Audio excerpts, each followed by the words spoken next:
Hello दोस्तों, स्वागत है आप सभी का। अभी जो हम लोग चर्चा कर रहे थे कि अलग अलग भाव के अंदर ग्रहों की स्थिति क्या होती है, उसी के बीच में आज एक थोड़ा सा कुंडली विश्लेषण करके भी देख लेते हैं और इसके अंदर भी हम ग्रहों के कारक तत्वों को साथ में लगाकर समझने की कोशिश करेंगे। पहली चीज़ तो ये कि कई बार क्या होता है, कुंडली के अंदर जो दशा चलती हुई नज़र आती है बेसिकली वो चंद्रमा के ऊपर से होती है, ठीक है। और फिर हम जब उसको लगाते हैं तो हमें ये क्लैरिटी समझ नहीं आती कि एग्जैक्टली वही दशा कार्य कर भी रही है या नहीं कर रही। मैंने जब वृश्चिक लगन का वीडियो बनाया था राहु के गोचर को लेके, मैंने तब भी इस बात को कहा था कि ध्यान रखिएगा, जब कभी भी कोई दशा चल रही हो तो उसको टेस्ट करेंगे इस बात पे कि व्यक्ति किस चीज़ को फील आउट कर रहे हैं, ठीक है। जिनका ये चार्ट है उनका सिर्फ कमेंट था, कमेंट में दो बातें लिखी गई हैं, एक आर्थिक नुकसान और दूसरा सेहत, ठीक है। तो सबसे पहले इस बात को समझने की कोशिश करेंगे कि आर्थिक नुकसान, कर्ज, ये स्थिति कहाँ से बनती हुई नजर आ सकती थी। दूसरा इस बात को भी समझेंगे कि क्या जो फैक्टर है उसमें कोर फैक्टर जिसे मैं लेके चल रहा हूँ वो है कि स्वास्थ्य के ऊपर भी प्रभाव पड़ा है, ठीक है। तो मैं इस चीज़ को थोड़ी अहमियत दे रहा हूँ इस सवाल के अंदर। जब कभी भी कोई सा भी प्रश्न आप लोग करें तो थोड़ा सा एक बार कांटेक्ट इसलिए कर लें कि एक्चुअल में वो दशाएं चल रही हैं कि नहीं चल रही हैं उसको कंफर्म करने के लिए। जैसे कि अब इस कुंडली के अंदर देखते हैं, समझने की कोशिश करते हैं। व्यक्ति ने हमें 3 इनपुट्स दिए हैं, ठीक है। हम सिर्फ उस 3 इनपुट के आधार पर ही इस चार्ट को ऑब्जर्व करेंगे। पहला ये कि कर्ज की स्थिति, ठीक है। दूसरी बात जो कही गई है वो ये कि स्वास्थ्य यानी कि फर्स्ट हाउस 6th हाउस से कंसर्न बात हुई है। और तीसरी बात जो सबसे इंपॉर्टेंट कही गई है वो है आर्थिक नुकसान, फाइनेंशियल लॉसेस, ठीक है। तो इन 3 चीज़ों को सबसे पहले समझते हैं।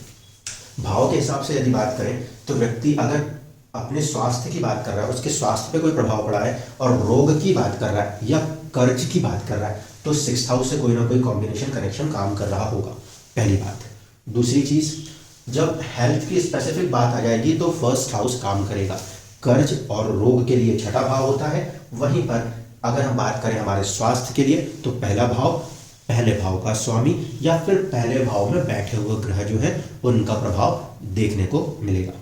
फिर बात आती है फाइनेंसेस की, यानी कि बचत की, सेविंग्स की। तो उस पर्टिकुलर हाउस के ऊपर कोई ऐसे प्रभाव होने चाहिए जो कि बचत को दिखाते हों। दूसरा, अर्निंग्स के ऊपर भी असर हो सकता है जिसकी वजह से बचत के ऊपर असर आता हो। तो मेजर हाउस इफेक्ट्स में जो आते हैं वो आएंगे 2nd हाउस और कहीं ना कहीं 11th हाउस, क्योंकि फाइनेंसेस के अंदर यदि आपकी इनकम बरकरार है, सेविंग्स में कुछ प्रॉब्लम आ रही है तो भी व्यक्ति सावधान हो सकता है। तो अब यहाँ पे हम एक एक करके पहले कोशिश करते हैं समझने की कारक तत्वों से। लगन के अंदर पहले भाव के अंदर चंद्रदेव बैठे हैं और वो भी नीच राशि अवस्था में, ठीक है। जब वो नीच राशि अवस्था यहाँ पे कहूँ तो पहली बात ध्यान रखिएगा, वो कोई परम नीच नहीं है, ठीक है। 3 डिग्री के चंद्रमा वहां पर नहीं है, चंद्रमा काफी आगे निकल के आ चुके हैं जो कि ज्येष्ठा नक्षत्र के अंदर बैठे हुए हैं, ठीक। ज्येष्ठा नक्षत्र में बैठे हुए चंद्रमा का जो संबंध होगा वो बुध के साथ कनेक्ट होगा, ठीक।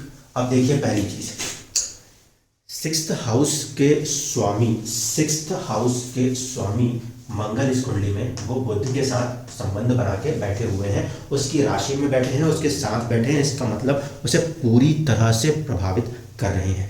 अब इसको जरा दूसरे शब्दों में कह रहा हूँ, रोग भाव का स्वामी, रोग भाव का स्वामी और फर्स्ट हाउस हमारे स्वास्थ्य का स्वामी पूरी तरह से बुध के नियंत्रण में चला गया है, मर्क्यूरी के कंट्रोल में चला गया है। क्यों? क्योंकि जो डिस्पोजिटर थ्योरी है उसके लिहाज से देखा जाए तो मंगल बुध की राशि में जाके बैठने के कारण बुध के अधीन हो गए हैं। इस वजह से पहली कंडीशन कि मर्क्यूरी के पास पूरी ताकत है इस कुंडली के अंदर आपके स्वास्थ्य को, आपके नेम स्टेटस को, आपके कर्ज को, आपके रोग को लाके खड़ा कर देने की। बुध मंगल का शत्रु होता है, ऐसे स्थिति में कहीं ना कहीं प्रॉब्लम क्रिएट होगी।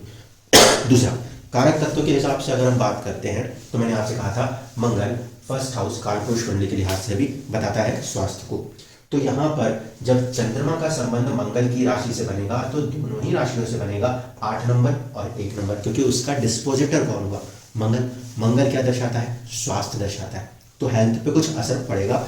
वैसे भी तय है, ऐसे भी तय है कि यहाँ पर जो चंद्रदेव है वो उस राशि में जाके ऐसी स्थिति में बैठे हैं जिसे संघर्ष में कहते हैं। तो संघर्ष किसे आएगा? चंद्रमा के बैठ जाने से, इमोशनल हो जाने से किसी चीज में व्यक्ति के सोचने के ढंग पर, उसके स्वास्थ्य पर चुनौतियां उत्पन्न हो जाएंगी। तो पहली कंडीशन। अब दूसरा कारक तत्व लेते हैं। दशा चंद्रमा की चल रही है, इसका अर्थ है कि व्यक्ति जो है वो कहीं ना कहीं वेल्थ से कनेक्टेड बात जरूर करेगा। क्यों? क्योंकि चौथे भाव से भी उसका एक संबंध है और साथ साथ ऐसी स्थिति में मानसिक स्थिति भी प्रभावित होना लाजमी है। नीच राशि का हो गया चंद्रमा, तो ये जो वेल्थ का फैक्टर होगा, फोर्थ हाउस में मन की खुशियों का फैक्टर होगा, इनमें चुनौतियां आना भी लाजमी है। ठीक है, क्योंकि उसकी राशि अवस्था जो है वो पीड़ित और प्रभावित है। तो अगर लगन से मैंने दशा उठाई, लगन से दशा और चंद्रमा से दशा में अंतर इस बात के लिए है दोस्तों, क्योंकि चंद्रमा का नक्षत्र बुध के अधीन है, लेकिन लगन का नक्षत्र अनुराधा है जो कि शनि के अधीन है। शनि कुंडली में थोड़ा सा बलवान स्थिति में बैठे हैं तुलना में बुध के, क्योंकि बुध जो है वो कहीं ना कहीं पीड़ित प्रभावित है मंगल के साथ। एक हद तक संभावना बिल्कुल ये बनती है कि चंद्रमा से चलने वाली दशाएं थोड़ी पीछे छूट जाएंगी, लगन से चलने वाली दशाएं अपने आप को ओवररूल कर देंगी। तो अब देखते हैं, महादशा का स्वामी चंद्रदेव भाग्य भाव से आए हुए हैं, ठीक है, और 8 नंबर की राशि में यानी कि संचित वाले प्रभाव के साथ बैठे हुए हैं, वो भी लगन में बैठे हैं। व्यक्ति के व्यक्तित्व के ऊपर और साथ ही साथ उसके स्वास्थ्य के ऊपर प्रभाव पड़ना लाजमी है। पहली कंडीशन ये बनती है, ठीक है। इस लिहाज से अगर हम देखें तो चंद्रमा की महादशा अगर चलती है वो पहले भाव को प्रभावित करेगी, जो कि पर्सनैलिटी होगा, जो कि व्यक्ति का स्वास्थ्य होगा। जब चंद्रमा चलेगा तो चंद्रमा अपने नक्षत्र यानी कि बुध के अधीन होकर चलेगा। बुध इस कुंडली में अष्टमेश है और लाभ भाव के स्वामी है। 11th हाउस का लॉर्ड और 8th हाउस का लॉर्ड बिल्कुल भी अच्छा नहीं कहा जाता। दूसरी बात है, बुध और मंगल में परस्पर अति शत्रुता इस कुंडली में है, तो कहीं ना कहीं चंद्रमा की दशा नेम, फेम और साथ ही साथ किस चीज को, कहीं ना कहीं हेल्थ को असर करने की पूरी शक्ति रखती है। पहली कंडीशन फुलफिल होगी। अब देखिए, सेकंड नंबर पे हमें केतु दिखाई देता है, जो कि तकरीबन 9 अक्टूबर 2023 के आसपास से शुरू हुआ है और 5 मई 2024 तक है। अगर व्यक्ति के ऊपर चंद्रमा की दशा चल रही होगी तो तकरीबन 2016 से ये दशा चल रही थी। व्यक्ति कहीं ना कहीं किसी न किसी रूप में इमोशनल हो रहा था। बॉसेस, फादर, किसी न किसी के सलाह में, किस्मत से ऐसी चीज़ों को करने की कोशिश हो रही थी जिसने कि फंसाने का काम किया होगा। भाग्य भाव का स्वामी लगन पे जाके नीच राशि अवस्था में बैठना और फिर वहां से अपने रिजल्ट्स को करना, वो भी नक्षत्र 8 और 11 का, तो अचानक के प्रभाव भयंकर तरीके से सडनली दिखाने की क्षमता रखता है। स्वास्थ्य भाव के ऊपर ग्रह अगर इस अवस्था में बैठा है तो उसको डिस्टर्ब करेगा ही करेगा। इसका नीच भंग नहीं है, ध्यान रखिएगा, केंद्र में नहीं आया है वो, इसलिए वो नीच भंग करने की स्थिति में नहीं है। शुक्र की मौजूदगी केंद्र में है, जिसकी राशि में चंद्रमा उच्च होता है, लेकिन वो भी उसे इतनी आसानी से नीच भंग प्रदान न कर सकेगा। अब बात करें केतु की। केतु की सबसे पहले स्थिति को समझ लीजिए। केतु जो है वो एक तरफ से शनि से प्रभावित होगा, क्योंकि ये वक्र अवस्था का शनि है। दूसरी तरफ मंगल की चौथी दृष्टि भी इस केतु के ऊपर होगी। तो ये केतु एक्चुअल में मंगल जैसे क्रूर ग्रह की दृष्टि से प्रभावित है, जो कि कुंडली में मूल त्रिकोण रूप से 6ठे भाव का स्वामी है। दूसरा कि शनि जो कि रोग के कारक ग्रह है, वो उसकी तरफ बढ़ते हुए नजर आते हैं, तो वो दोनों को प्रभावित कर रहा है। तीसरा, केतु खुद वक्री ग्रह होने के कारण बढ़ रहा है लगन को प्रभावित करने के लिए, ठीक है, फर्स्ट हाउस को प्रभावित करने के लिए। ऐसे स्थिति में अगर हम बात करें तो सबसे पहली कंडीशन, केतु का शनि के साथ संबंध, जो कि एक प्रकार से रोग कारक ग्रह होता है, उसके साथ संबंध। दूसरा, उसके ऊपर मंगल जैसे क्रूर पापी ग्रह का दृष्टि प्रभाव, जो कि केतु को भी उस तरीके से बना देगा। तो पहली कंडीशन, हेल्थ के पॉइंट ऑफ व्यू से यदि बात करें, हम कहते हैं सेकंड हाउस का स्वामी या सेकंड हाउस में बैठा हुआ ग्रह जो है वो भी मृत्यु तुल्य कष्ट देने में सहायक होगा, ठीक है, ये सीधा सा नियम था। अब सेकंड हाउस के स्वामी है गुरु, गुरु बैठे हैं पंचम में। दवाइयों की बात करेंगे तो दवाइयां खाने की स्थिति पैदा करेंगे। केतु देव जो है वो गुरु के अधीन होकर काम कर रहे हैं। ऐसे स्थिति में हम ये कह सकते हैं कि जीवन के अंदर व्यक्ति को मृत्यु तुल्य कष्ट तो होगा, लेकिन फिर भी थोड़ा सा इस तरीके से होगा कि वो दवाइयों से चीज़ों को संभाल सकेगा, ठीक। तो ये फैक्टर हो गया। हेल्थ को इफेक्ट क्यों करेगा? क्योंकि प्रभाव इसका कहीं ना कहीं एक तो फर्स्ट हाउस की तरफ है और दूसरा मंगल से उसके ऊपर दृष्टि प्रभाव है। तीसरा फैक्टर देखिए, केतु जब रिजल्ट करने पे आएगा तो वो बेसिकली रिजल्ट किसके अधीन होकर करेगा? शुक्र के अधीन होकर करेगा। शुक्र के अधीन होकर अगर वो कर रहा है तो वो स्टेटस को प्रभावित करेगा, और वो भी 12th हाउस और 7th हाउस को ध्यान में रख के करेगा। किसी प्रकार की साझेदारियों में, वैवाहिक जीवन में चुनौतियां खड़ी होनी हो, ये भी करेगा केतु ऐसी स्थिति में। क्योंकि केतु का कारक तत्व क्या है? चीज़ों से दूर कर देना, पृथक कर देना। ठीक है, तो ऐसे स्थिति में सेकंड हाउस में बैठा हुआ केतु वेल्थ से पृथक करने की कोशिश कर देगा। मैंने क्या कहा था कुछ दिन पहले जब मैंने सेकंड हाउस के लिए वीडियो बनाया था कि केतु पृथकतावादी ग्रह है, उसकी वहां प्लेसमेंट गुरु को तो शायद उतना प्रभावित ना करे, लेकिन शुक्र को प्रभावित कर देगी। अध्यात्म वर्सेस शुक्र जो होता है वो होता है वैभव। तो ऐसी स्थिति में वैभव को सेकंड हाउस में बैठा हुआ केतु प्रभावित करने की क्षमता रखता है। अब खास बात यह है कि शुक्र का जो नक्षत्र है वो भाव के बिल्कुल मध्य पे बैठा है, तो केतु बिल्कुल भाव के मध्य के आसपास कहीं पे बैठा हुआ है, इसलिए वो उस हाउस को पूरी तरीके से इफेक्ट कर देगा।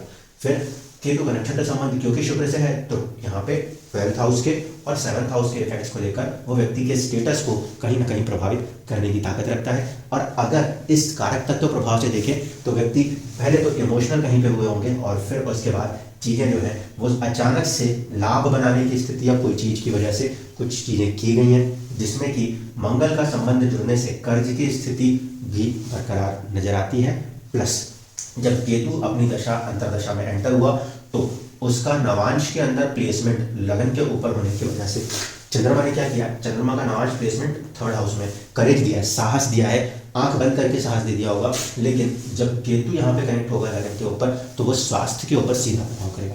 तो पहली कंडीशन में कारक तत्वों का ध्यान दें तो अगर आप इमोशनल हुए हैं 2016 के बाद से और इमोशनली आप बहुत ज़्यादा आगे बढ़ते चले गए हैं वो, और दूसरा है ये एक अजीब सा खालीपन दिखाएगा केतु, क्योंकि ये त्याग जैसा ग्रह है, ठीक है, डिटैचमेंट है। तो कारक तत्वों के आधार पर पहली कंडीशन ये नजर आती है, जो कि 9 अक्टूबर 2023 से 5 मई 2024 तक की अवस्था थी। अब जातक का जो मेजर कंसर्न था वो ये था कि मेरा तो लगन ये है, मेरा राहु बैठा है और इसकी दशा चल रही है। अब इससे भी एक बार समझने की कोशिश करते हैं। राहु की दशा इनके ऊपर तकरीबन जुलाई से चलनी शुरू हुई। इसके पहले की दशा जो चली वो चल रही थी मंगल की। अगर ऐसा माना जाए कि मंगल की दशा को हम इसमें कनेक्ट करने की कोशिश करें तो मंगल की दशा जब इस व्यक्ति के जीवन में चलनी थी तो वो स्वास्थ्य को, 1st हाउस को प्रभावित करती, सबसे पहले हेल्थ को प्रभावित करने की कोशिश कर सकती थी क्योंकि वहाँ के स्वामी थे, और बुध की राशि में बैठने के कारण कहीं ना कहीं वो बहुत सहज स्थिति में तो नहीं थे, शत्रु राशि अवस्था में बैठे हुए थे। लेकिन मंगल चित्रा नक्षत्र में होने के कारण अपने आप में बलवान है, ठीक है। यहाँ पे चित्रा नक्षत्र में मंगल अपने नक्षत्र में बैठा है तो एक बलवान स्थिति, यानी कि राहु की दशा आने से पहले तकरीबन जुलाई 2023 के पहले वाली अवधि में व्यक्ति जो है वो अपने स्टेटस को बढ़ाने के लिए दोस्तों या किन्हीं चीज़ों की वजह से कर्ज लेने की भी स्थिति बना सकता है, अन्यथा लड़ाई झगड़े जैसी स्थितियां भी उत्पन्न कर सकता है। ये स्थितियां लेकर वो व्यक्ति काफ़ी लंबे समय से पीछे चले आ रहे होते। अगर हम 2023 की बात करें तो 2023 से तकरीबन 7 साल पहले तक मंगल की दशा ने अपना काम किया। वहाँ तक व्यक्ति अपने जीवन में मित्रों से थोड़ा सा दूरी बनाते हुए और गुस्से और एंगर एग्रेशन को, इस बात को ध्यान रखिएगा, ये जो तत्व कह रहा हूँ इस तत्व को समझिएगा। मंगल की दशा यदि पहले चली है तो आपने बहुत ज़्यादा एग्रेशन में, गुस्से में आकर बहुत सारी चीज़ों को किया होगा जिससे कि हम दशा पकड़ पाएंगे। अगर 2016 से चंद्रमा की दशा चल रही है तो कहीं ना कहीं आप थोड़े से इमोशनल होकर चीज़ों में चल रहे होंगे। इवन दो कि चंद्रमा नीच राशि अवस्था में बहुत ज़्यादा इमोशनल नहीं बनाता, फिर भी कह रहा हूँ कि कहीं ना कहीं थोड़ा सा इमोशनल या अंदर ही अंदर एक भय के साथ व्यक्ति काम कर रहा हो। मंगल की स्थिति में व्यक्ति एग्रेसिव होकर, बहुत ज़्यादा गुस्सेल होकर काम करने की परिस्थितियों से गुजरेगा, ये उसका कारक तत्व प्रभाव है। दूसरा कि उस स्थिति के बाद अगर राहु की दशा आ गई और आज की तारीख में यानी कि जुलाई 2023 के बाद राहु की दशा यदि आपके ऊपर काम करती भी है तो राहु की दशा में आपके अंदर भयंकर चाहते आनी चाहिए, डिज़ायर्स आनी चाहिए। और वो डिज़ायर्स किस चीज़ की तरफ जाएंगी? वो डिज़ायर्स जाएंगी अचानक से अचानक किसी चीज़ को बनाने का। अगर राहु की दशा यहाँ से काम कर रही है, मैं इस बात को मान लेता हूँ कि कोई CBI का छापा पड़ जाता है, जैसे वो वाली स्थिति अमूमन बनती है। लेकिन यहाँ पे बैठा हुआ राहु जो है वो बुध से संबंध कर रहा है, अचानक से धन लाभ या लाभ भाव के स्थान को प्रभावित करने की कोशिश कर रहा है, इस बात को वो दर्शाता है। वहाँ तक ठीक है कि अचानक से कोई चलते हुए काम आपके रुक गए हों, दैट्स ओके, ठीक है। फिर वो बुध के घर में मंगल को लेकर बैठने की वजह से इस बात को दर्शाता है कि वो स्वास्थ्य के ऊपर कुछ प्रभाव छोड़ेगा, वो स्वास्थ्य के ऊपर कुछ प्रभाव छोड़ेगा। इस बात को भी यहाँ पे एक्सेप्ट करना पड़ेगा। क्यों? क्योंकि बुध की राशि के अंदर ही जाके मंगल बैठे हैं तो उसको भी प्रभावित करेगा। कर्ज की स्थिति, क्योंकि छठे भाव का स्वामी है तो उसको भी लेके चल सकता है, ठीक है। अब देखिए यहाँ पे मैंने दोनों ही दशाओं में अवमन एक जैसे फल बताए हैं। राहु की दशा में अचानक का तत्व आएगा, जुलाई 2023 के बाद कोई अचानक का तत्व बनेगा, जो कि हो सकता है फ्रेंड्स वाले सर्कल में किसी वजह से भी क्रिएट होता हो, या इनका ससुराल पक्ष वहां से क्रिएट होता हो, बट अष्टम का प्रभाव है, सडनली कोई चीज इफेक्ट करेगी और वो इफेक्ट करते करते हेल्थ को भी लेगी, हेल्थ के साथ साथ रोग और कर्ज को भी लेगी। लेकिन दूसरी इंपॉर्टेंट बात, राहु का नक्षत्र संबंध गुरु के साथ है। राहु का नक्षत्र संबंध गुरु के साथ होने की वजह से उसका जो प्रभाव है वो एक तो पड़ेगा सेकंड हाउस के ऊपर, और दूसरा स्ट्रांगली इस दशा का शुरुआती समय अवधि का प्रभाव वो पड़ना चाहिए इनके पंचम भाव के ऊपर। यहाँ पे जाके थोड़ा सा कैच कि पंचम भाव के ऊपर जो प्रभाव पड़ रहा है वो व्यक्ति को जीवन के अंदर किसी प्रकार की युति निकालने की स्थिति में मजबूर करेगा। अब फिर से कह रहा हूँ, व्यक्ति ने सिर्फ 3 बातें कही थी, उसमें से 2 बातें बहुत इंपॉर्टेंट थी। पहला है स्वास्थ्य, सीधे दिख रहा है कि ये ग्रह स्वास्थ्य को प्रभावित कर रहा है। दूसरा था फाइनेंशियल लॉस, सीधे सी बात ये दिख रही है कि यहाँ पे अगर केतु बैठा हुआ है जो कि दिखाता है चीजों का हट जाना, तो ये इस बात को सीधे सीधे दिखा रहा था। इसीलिए संभावना कुछ हद तक ज्यादा है कि ये चंद्रमा और केतु की दशाएं काम कर रही होंगी। आप उसे कैसे पकड़ पाएंगे? इसी तरीके से कि 2016 से आप क्या इमोशनल हो रहे हैं और इस समय डिटैचमेंट, पृथकतावाद, ये वाली स्थितियां, एक अजीब सा मनोस्थिति में भय, ये वाला काम आपके ऊपर चल रहा है, तब आप इस दशा में काम कर रहे हैं। फिर आपको सारा का सारा फोकस, कंसिडरेशन इस तरफ लेके जाना है। अगर ऐसा लगता है कि नहीं, आपके जीवन में चाहते बहुत ज्यादा बढ़ रही हैं, तो ऐसी स्थिति में आप ये दशाओं के प्रभाव में काम कर रहे हैं। राहु की दशा, और राहु की दशा में राहु का अंतर अवमन 2026 तक है। ऐसी स्थिति में ये राहु अगर कहीं पे फंसाता है तो फिर जेल यात्राएं भी करा सकता है। क्यों? क्योंकि यहाँ पे ये स्ट्रांगली एकांतवास को खींचने की कोशिश कर लेगा, इस बात को समझिएगा। जबकि इसका नक्षत्र स्वामी संबंध गुरु से है, जो कि कुंडली के अंदर एक्चुअल में इफेक्ट कहाँ पे कर रहा है? इफेक्ट कर रहा है 5th हाउस को। लेकिन अगर राहु 8th में बैठा है तो उसकी दशा यदि चलती हुई मिलती है, तब हमें जीवन में ऐसा देखने को मिलता है कि लोगों के पास खूब पैसा था और एकदम से छापा पड़ गया और फिर वहां पे चीजें डाउनफॉल कर गई। राहु की दशा में डाउनफॉल्स आते हैं, इसमें कोई दो राय नहीं है। लेकिन यदि इसकी दशा चल रही है तो आपके अंदर भयंकर चाहते पहले पैदा होनी चाहिए। अभी तो आपकी दशा की जस्ट शुरुआत थी, 2023 में तो इसने दशा ने काम करना शुरू ही किया था, उतने से के अंदर वो इतना ड्रास्टिक डाउनफॉल ले आए, इसकी संभावना थोड़ी सी कम है। इसलिए एक बार इस चीज को ऑब्जर्व करने के बाद कमेंट कीजिएगा कि क्या इस समय अवधि में आपके अंदर चाहते बहुत ज्यादा बड़ी नजर आती हैं, या आप इमोशनल साइड से बहुत ज्यादा डिस्टर्ब और वीक सा महसूस कर रहे हैं। जो मनोस्थिति है वो अभी से नहीं, 2016, इसलिए इन दो को ड्यूरेशन को ध्यान रखते हुए बात होगी। 2016 से स्थिति बन रही है या फिर 2023 के साथ ये स्थिति बनी। अगर ये स्थिति यहाँ से बन रही है तब तो आपके पास एक रिलीफ है कि 2024 के मई के बाद आपको कुछ रिलीफ आ जाएगा, राहत आ जाएगी, जब ये केतु की अंतर्दशा समाप्त हो जाएगी। क्योंकि चंद्रमा की महादशा में केतु की अंतर्दशा मन और मन को भयंकर रूप से डराने वाली होती है।